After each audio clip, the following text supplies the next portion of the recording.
കേവലം 5 രൂപ പ്രതിമാസ സ്കൂൾ ഫീസ് വൈകിയതിന്റെ പേരിൽ ക്ലാസ്സിന് പുറത്തു നിൽക്കേണ്ടി വന്നിട്ടുള്ള പാവം ബാലൻ. വൈകിയെങ്കിലും ഭക്ഷണവുമായി എത്തിയിരുന്ന അമ്മയെയും കാത്ത് ഉച്ചയ്ക്ക് സ്കൂളിൽ വിശന്ന് തളർന്നിരുന്ന കുഞ്ഞു രാജമാണിക്യം.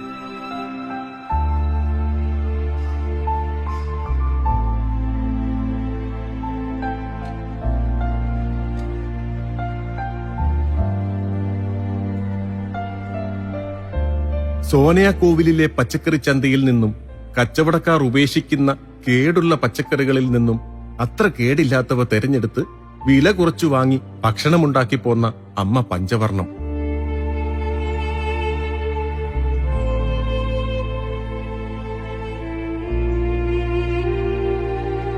തന്റെ അമ്മയുടെ കഷ്ടപ്പാട് മനസ്സിലാക്കി പരിഭവങ്ങൾ ഏതുമില്ലാതെ നീറി ജീവിച്ച കുരുന്നു ബാലൻ.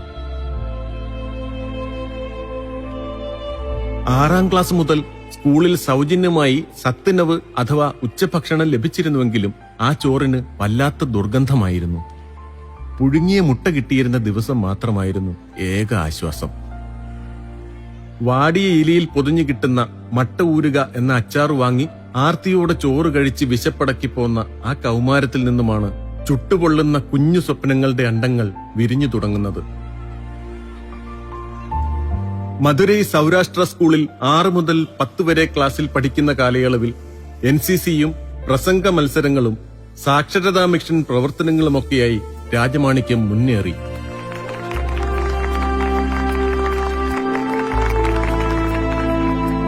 $10 പൈസ പങ്കിട്ടു വാങ്ങിയ തേൻമിഠായികൾ ഇടയ്ക്ക് ദുഃഖം മറച്ചു. ജീവിതത്തിന്റെ കരിഞ്ഞ യാഥാർത്ഥ്യങ്ങളിൽ നിന്നും സ്വപ്നങ്ങളിലേക്കും ലക്ഷ്യങ്ങളിലേക്കും ആ കൗമാരക്കാരൻ നടന്നു നീങ്ങി. രാജമാണിക്യത്തിന് ജയിച്ചേ മതിയാകുമായിരുന്നുള്ളൂ. മധുരയിലെ Raja college of engineering and ടെക്നോളജിയിൽ നിന്നും മെക്കാനിക്കൽ എഞ്ചിനീയറിംഗ് ബിരുദവും കോയമ്പത്തൂരിലെ ഗവൺമെന്റ് കോളേജ് ഓഫ് ടെക്നോളജിയിൽ നിന്നും എഞ്ചിനീയറിംഗ് ഡിസൈനിൽ യൂണിവേഴ്സിറ്റി ഗോൾഡ് മെഡലോടെ ME പാസ്സായ രാജമാണിക്യം തന്റെ ആത്മവിശ്വാസം വർദ്ധിപ്പിച്ചു. വിരുദനഗറിലെ തീപ്പെട്ടി കമ്പനിയിൽ ജോലി ചെയ്തു പോരുന്ന കരിഞ്ഞ ബാല്യങ്ങളുടെ ദൃശ്യങ്ങൾ 9ാം ക്ലാസ്സിൽ പഠിക്കുമ്പോൾ നടത്തിയ സാക്ഷരതാ മിഷൻ പ്രവർത്തനങ്ങൾക്കിടെയാണ് രാജമാണിക്യത്തിന്റെ മനസ്സിൽ വിങ്ങലായി തറച്ചത്. പാവങ്ങളെ സഹായിക്കാൻ IAS നേടിയിരിക്കുമെന്ന തീരുമാനം ആ മനസ്സിൽ ഉറപ്പിച്ചത് അതോടെയാണ്. 3 വർഷം നീണ്ട കഠിന ശ്രമങ്ങൾക്കൊടുവിൽ 2008 IAS-കാരനാക്കി രാജമാണിക്യത്തെ മാറ്റുന്നത് ഇതേ നിശ്ചയദാർഢ്യമാണ്. 2009 ജൂൺ 15 തൃശൂരിൽ അസിസ്റ്റന്റ് കളക്ടറായി MG രാജമാണിക്യം IAS. തുടർന്ന് ഇടുക്കി ജില്ലയിലെ ദേവികുളത്തെ sub collector, survey director, registration IG എന്നീ സ്ഥാനമാനങ്ങൾ.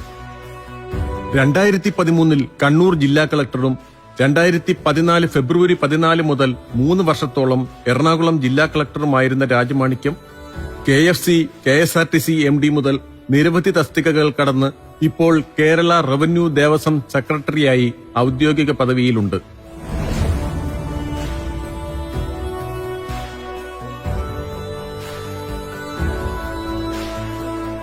പൊതുജനസേവനം മുഖമുദ്രയാക്കിയ ഈ പെരിയ മനിതൻ തന്റെ അച്ഛന്റെ കുടുംബ വീട് മധുരയിലെ പാവപ്പെട്ട വിദ്യാർത്ഥികൾക്കുള്ള വിജ്ഞാന കേന്ദ്രമാക്കി മാറ്റിയിരിക്കുകയാണ്.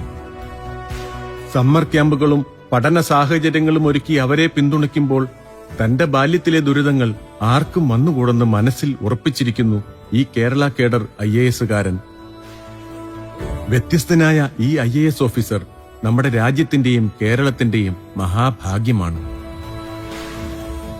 എന്റെ കയ്യിൽ ഒരു കുഞ്ഞു കണക്ക് പുസ്തകമുണ്ട്. കാഴപ്പഴക്കം കൊണ്ട് പുറംചട്ടം മുഷിഞ്ഞുപോയത്, വീണ്ടും വീണ്ടും മറിച്ച് താളുകൾ പൊടിഞ്ഞു തുടങ്ങിയത്, കാലം മംഗലേൽപ്പിച്ച കടലാസുകളിൽ കുണുകുണയെ കോരിയിട്ട അക്കങ്ങളും അക്ഷരങ്ങളുമാണ് എന്റെ ജീവിതത്തിലെ ഏറ്റവും വലിയ സമ്പാദ്യം. ജീവിതത്തിന്റെ വഴി തേടി അലഞ്ഞ നാളുകളിൽ ലഭിച്ച സഹായങ്ങളെക്കുറിച്ച് അതിൽ ഞാൻ എഴുതിയിട്ടുണ്ട്. ആ കാസിന്റെ കണക്കാണ് എന്റെ ജീവിതത്തിന്റെ മൂലധനം. മധുരയും ചെന്നൈയും കോയമ്പത്തൂരും ഡൽഹിയും മസൂറിയും കടന്ന് കേരളത്തിലെത്തി നിൽക്കുന്ന എന്റെ ജീവിതയാത്രയിൽ മറക്കാനാകാതെ ഒരുപിടി അനുഭവങ്ങളുടെ പകർത്തിവയ്പ് മാത്രമാണിത്. സർവീസ് സ്റ്റോറിയല്ല, ജീവചരിത്രവുമല്ല, ചുരുക്കി പറഞ്ഞാൽ ഇത് ഒരു ഓർമ്മ പുതുക്കൽ മാത്രമാണ്. പ്രതിബന്ധങ്ങൾ എന്തുണ്ടായാലും അതിനെ അതിജീവിക്കാനുള്ള വഴി കൂടി തുറന്നിടുന്നതാണ് ജീവിതമെന്ന ഓർമ്മപ്പെടുത്തൽ. ആ വഴി കണ്ടെത്തുന്നവന് വിജയത്തിന്റെ താക്കോലും സ്വന്തമാക്കാം. വഴിയിൽ തളർന്നു നിൽക്കുന്നവന് എന്റെ വാക്കുകൾ പ്രചോദനമാകട്ടെ എന്ന് ഞാൻ ആശിക്കുന്നു.